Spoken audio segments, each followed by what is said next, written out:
സാറേ, സംസ്ഥാനത്തെ പട്ടികജാതി നഗരങ്ങളുടെ സമഗ്ര വികസനം ലക്ഷ്യമിട്ട് അംബേദ്കർ ഗ്രാമപദ്ധതി 2016-17 സാമ്പത്തിക വർഷം മുതൽ നടപ്പിലാക്കി വരുന്നു. തിരഞ്ഞെടുക്കപ്പെടുന്ന പട്ടികജാതി ഗ്രാമങ്ങളിൽ 1 കോടി രൂപ വരെയുള്ള വികസന പ്രവർത്തനങ്ങളാണ് ഈ പദ്ധതി പ്രകാരം നടപ്പിലാക്കുന്നത്.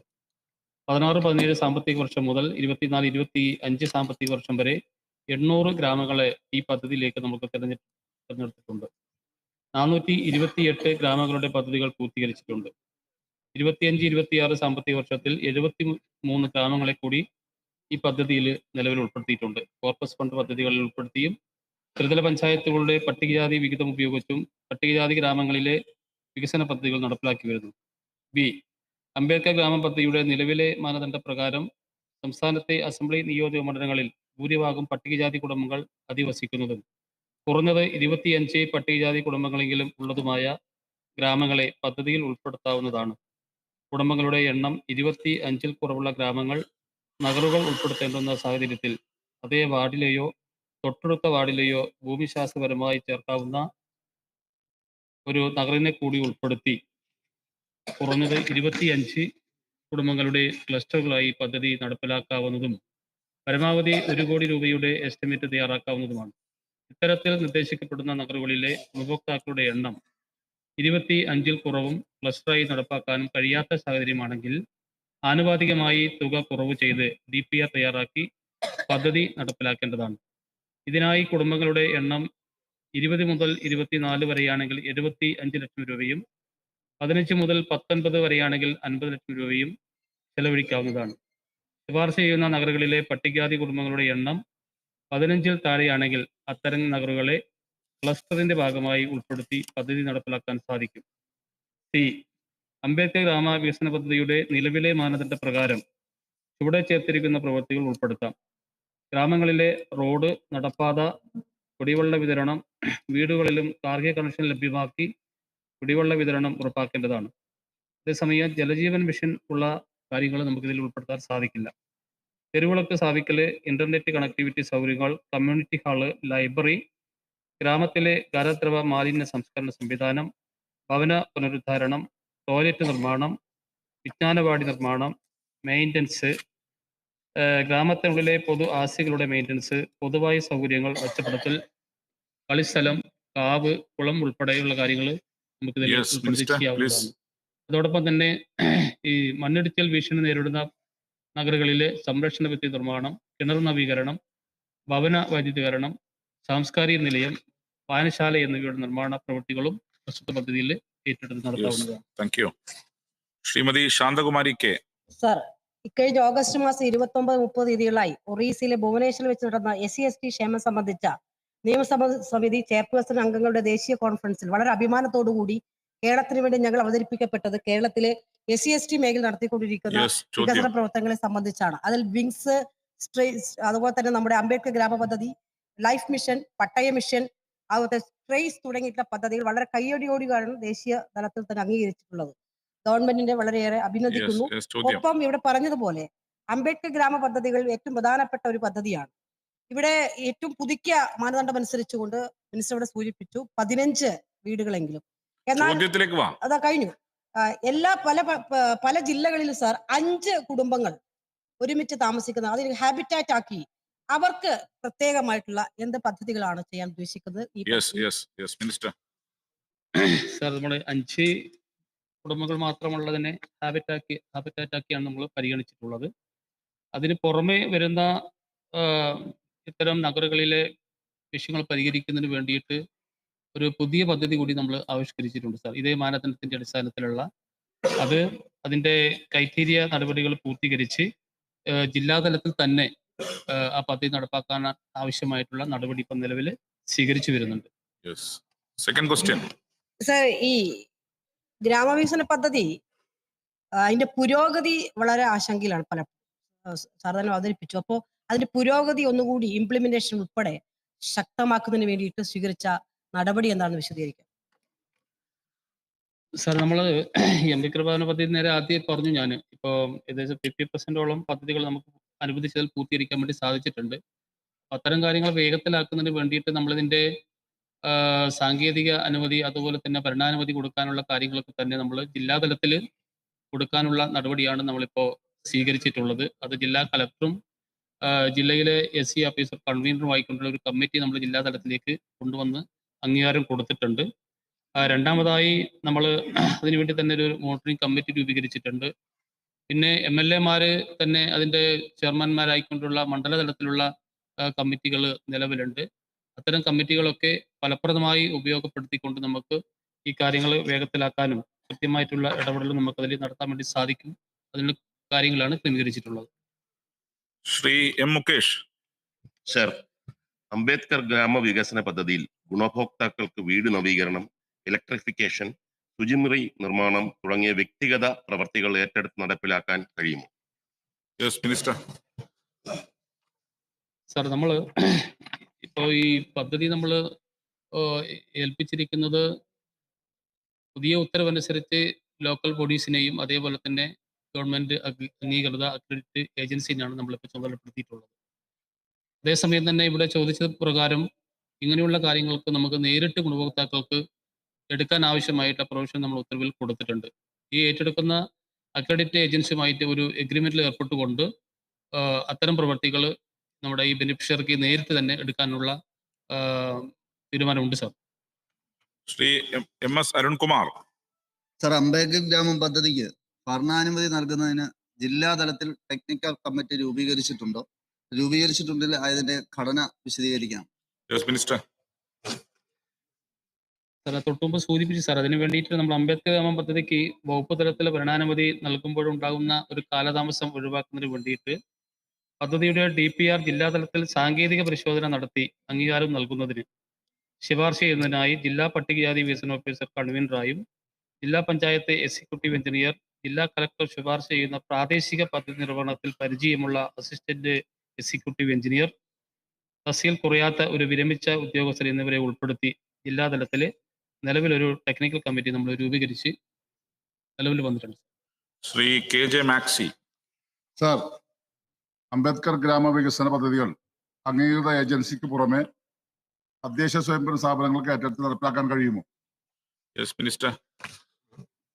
അത് ഞാനൊരു നേരത്തെ സൂചിപ്പിച്ചു സാർ, നമ്മൾ നേരത്തെ ഒരു അക്രഡിറ്റ് ഏജൻസികളെ മാത്രം ഏൽപ്പിക്കുന്ന ഒരു രീതിയിലാണ് ഇതിൻ്റെ ഉത്തരവുണ്ടായിരുന്നത്. പക്ഷേ നമ്മൾ കുറച്ചുകൂടി ലഘൂകരിച്ച് ഇപ്പോൾ ലോക്കൽ ബോഡീസിന് കൂടി, അതായത് ഗ്രാമപഞ്ചായത്തോ ബ്ലോക്ക് പഞ്ചായത്തോ ജില്ലാ പഞ്ചായത്തോ ഒക്കെ ഏൽപ്പിക്കാവുന്ന രീതിയിലേക്ക് നമ്മൾ കാര്യങ്ങൾ ക്രമീകരിച്ചിട്ടുണ്ട്. ശ്രീ ഉബൈദുള്ള, പ്ലീസ്.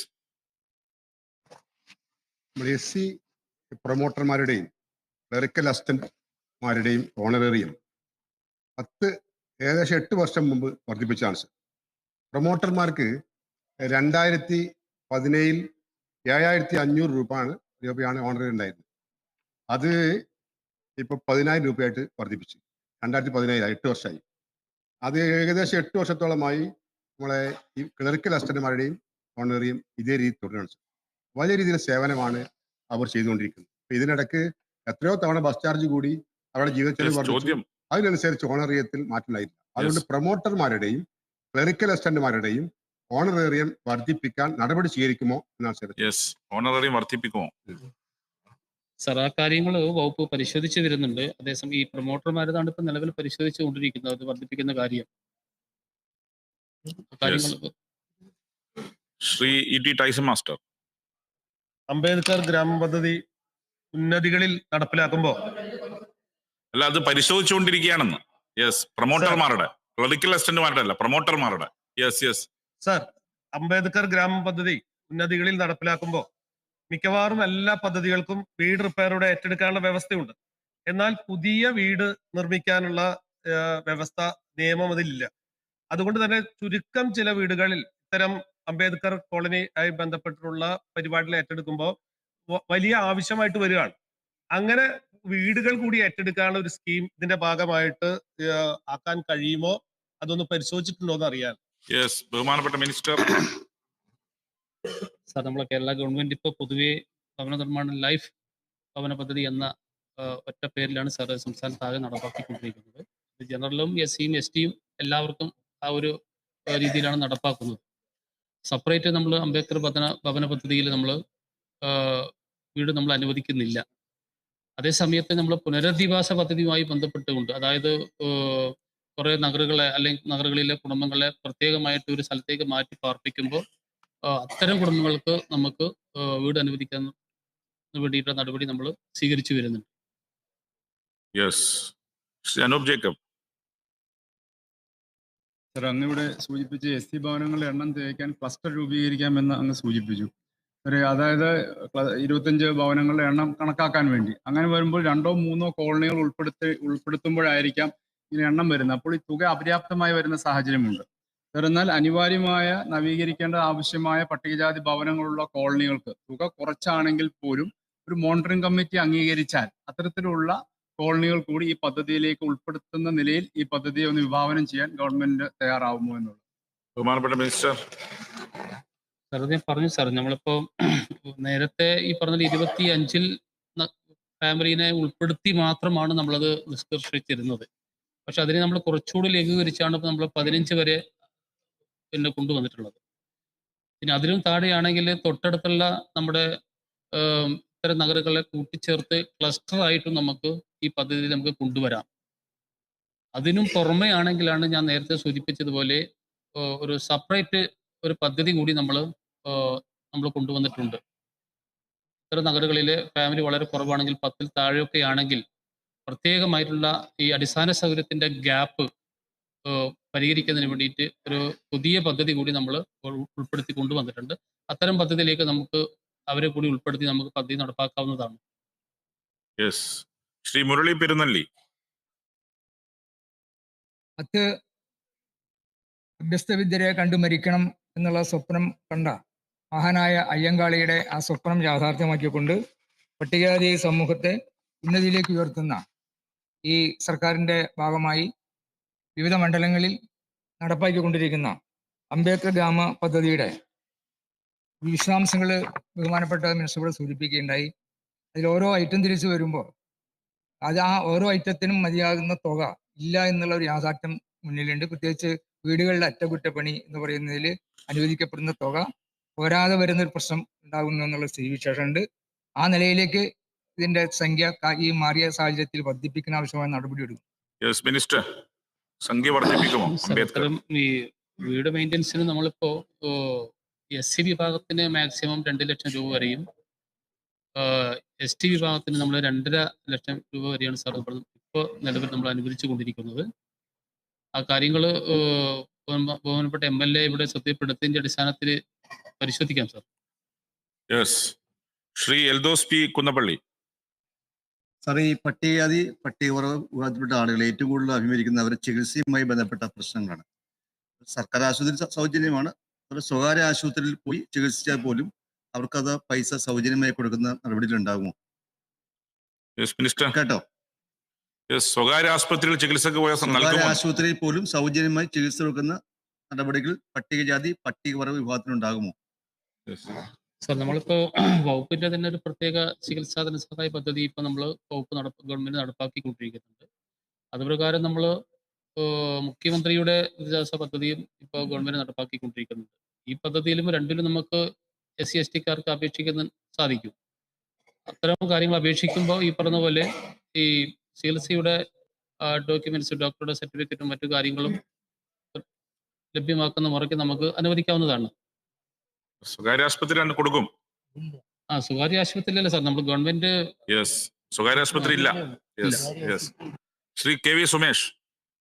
ഈ പട്ടികജാതി നഗരങ്ങളുടെ സമഗ്ര വികസനത്തിന്റെ ഈ പദ്ധതി, അംബേദ്കർ പദ്ധതി എന്നത് വളരെ പ്രാധാന്യമുള്ള ഒന്നാണ്. ബഹുമാനപ്പെട്ട മിനിസ്റ്ററെ, ഈ പദ്ധതി വളരെ ലാഗ് ചെയ്ത് ചില സ്ഥലങ്ങളിൽ പോകുന്നുണ്ട്. അപ്പൊ അതിന്റെ ഒരു മോണിറ്ററിംഗ് ഫലപ്രദമായി ഏർപ്പെടുത്തുന്നതിന് ആവശ്യമായ ഇടപെടൽ നടത്തുമെന്നുള്ളതാണ്.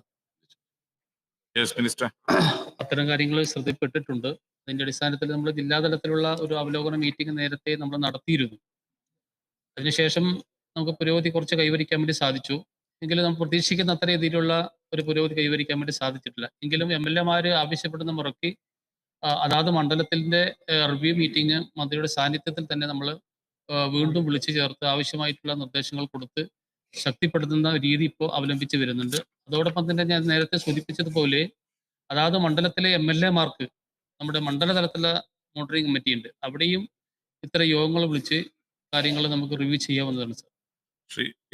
ശ്രീ മഞ്ഞളാംവേലി. സർ, ഈ പട്ടികജാതി നഗരങ്ങളുടെ സമഗ്ര വികസനത്തിന് വേണ്ടി പ്രൊമോട്ടർമാരുടെ സേവനം വളരെ അത്യാവശ്യമാണ്. അവർക്ക് നൽകിയിരുന്ന ഓണറേറിയം 7,500 രൂപ വർഷങ്ങൾക്ക് മുമ്പ് തീരുമാനിച്ചതാണ്.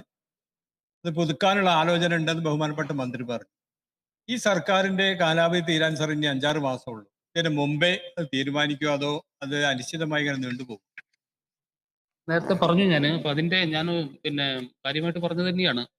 പ്രൊമോട്ടർമാരുടെ SC പ്രൊമോട്ടർമാരുടെയും ST പ്രൊമോട്ടർമാരുടെ ഓണറേറിയം കാലാനുസൃതമായി തന്നെ പരിഷ്കരിക്കണം എന്നുള്ള ഒരു തീരുമാനത്തിന്റെ അടിസ്ഥാനത്തിൽ ആ കാര്യങ്ങൾ പരിശോധിച്ച് വരുന്നുണ്ട്. ഈ ഗവൺമെന്റിന്റെ കാലാവധിക്ക് മുമ്പ് തന്നെ അത്തരം കാര്യങ്ങൾ പൂർത്തീകരിക്കണം എന്നുള്ളതാണ് ആഗ്രഹിക്കുന്നത്. അതിന്റെ നടപടികൾ സ്വീകരിച്ചുകൊണ്ടിരിക്കുകയാണ്.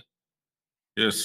ചോദ്യം നമ്പർ 62 ശ്രീ കെ വിജയൻ, ബഹുമാനപ്പെട്ട പട്ടികജാതി പട്ടികവർഗ പിന്നോക്ക വിഭാഗ ക്ഷേമ വകുപ്പ് മന്ത്രി. യെസ്.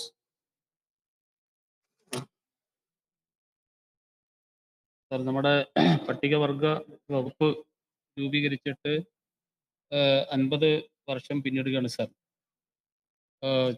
ചോദ്യം എ, പട്ടികവർഗ വികസന വകുപ്പിന്റെ പ്രവർത്തനങ്ങൾ പട്ടികവർഗ വിഭാഗത്തിന്റെ ജീവിത നിലവാരം മെച്ചപ്പെടുത്തുന്നതിനും ആരോഗ്യ സാമൂഹ്യ സാമ്പത്തിക ഉന്നമനം സാധ്യമാക്കുന്നതിനും കഴിഞ്ഞ 50 വർഷം കൊണ്ട് വകുപ്പിന് കഴിഞ്ഞിട്ടുണ്ട്. ആധുനിക കാലത്തിന്റെ പുത്തൻ സാങ്കേതിക വിദ്യയുടെ വെല്ലുവിളികളെ ഏറ്റെടുത്തുകൊണ്ട് പട്ടികവർഗ യുവജനതയെ ഒരു കരുത്തുറ്റ സമൂഹമാക്കി മാറ്റുന്നതിൽ പട്ടികവർഗ വികസന വകുപ്പിന്റെ പ്രവർത്തനങ്ങൾക്ക് സാധിച്ചിട്ടുണ്ട്. സാങ്കേതിക വിദ്യയുടെ വേഗതയോടൊപ്പം സഞ്ചരിക്കാനും അതിനെ അവരുടെ ഉന്നമനത്തിനായി ഉപയോഗിക്കാനും യുവജനങ്ങളെ പ്രാപ്തരാക്കുവാനും ചുവടെ പറയുന്ന നമ്മുടെ കുറെ കാര്യങ്ങൾ ഇവിടെ സൂചിപ്പിച്ചിട്ടുണ്ട് സാർ. വിവിധ പദ്ധതികളുടെ നേട്ടങ്ങൾ ഗുണഭോക്താക്കൾക്ക് കൂടുതൽ വേഗത്തിലും കാര്യക്ഷമമായും നേരിട്ടെത്തിക്കുവാൻ പട്ടികവർഗ വികസന വകുപ്പിന്റെ ആധുനികവൽക്കരണം സഹായമായിട്ടുണ്ട്. സേവനം മെച്ചപ്പെടുത്തുന്നതിന്റെ ഭാഗമായി വകുപ്പിന്റെ ആസ്ഥാന കാര്യാലയം മുതൽ ട്രൈബൽ എക്സ്റ്റൻഷൻ ഓഫീസ് വരെയുള്ള സ്ഥാപനങ്ങൾ ഈ ഓഫീസ് സംവിധാനത്തിലേക്ക് നിലവിൽ ഇപ്പോൾ കൊണ്ടുവന്നിട്ടുണ്ട്. ഇതിലൂടെ വകുപ്പിന്റെ പ്രവർത്തനങ്ങളെ നമുക്ക് കൂടുതൽ ശക്തിപ്പെടുത്താൻ വേണ്ടി സാധിക്കും സാർ. ഡി, പട്ടികവർഗ വികസന വകുപ്പ് രൂപീകരിച്ച് 50 വർഷം പൂർത്തിയാകുന്ന ഈ വർഷം പട്ടികവർഗ വിഭാഗങ്ങളുടെ സാമൂഹികവും സാമ്പത്തികവുമായിട്ടുള്ള ഉന്നമനത്തിനായി കാലയളവിൽ വകുപ്പ് ആവിഷ്കരിച്ച് നടപ്പിലാക്കിയ പദ്ധതികളും സംരംഭങ്ങളും വകുപ്പിന്റെ നേട്ടങ്ങളും പ്രവർത്തനങ്ങളും വകുപ്പ് ഈ ജൂബിലിയോടനുബന്ധിച്ച് അവലോകനം ചെയ്യും. സുവർണ ജൂബിലിയുടെ ഭാഗമായി രൂപീകരിച്ച ടാസ്ക് ഫോഴ്സ് ഇതിനു വേണ്ടി രൂപീകരിച്ചിട്ടുണ്ട് സാർ. അതിൽ കൂടി ലഭ്യമായിട്ടുള്ള റിപ്പോർട്ട് സർക്കാർ തലത്തിൽ പരിശോധനയ്ക്ക് വിധേയമാക്കി ജനതയുടെ ജീവിത നിലവാരം മെച്ചപ്പെടുത്തുന്നതിന് ആവശ്യമായിട്ടുള്ള പദ്ധതികൾ ആസൂത്രണം ചെയ്ത് നടപ്പിലാക്കും.